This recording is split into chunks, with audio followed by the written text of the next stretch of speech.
guys, welcome back to our channel. In today's video I'm going to show you how to hide or turn off private chats on Telegram. How to hide or turn off private chats on Telegram, you can use the archive feature. Archiving a chat moves it to the archived chat section where it is hidden from the main chat list. Here's how you can do it.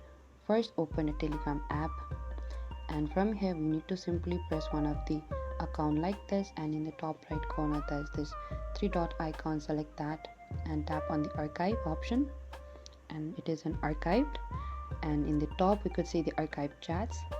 Tap on that chats, and in order to unarchive a chat, simply press one of the account, and on the top right corner there's three dot icon. Select that and tap on the unarchive. And by archiving your private chats, you can hide them from the main chat list without deleting them. And this is it, guys. Thank you for watching this video. I hope I could help you. Do not forget to like, subscribe and hit the bell notification icon for more upcoming uploads.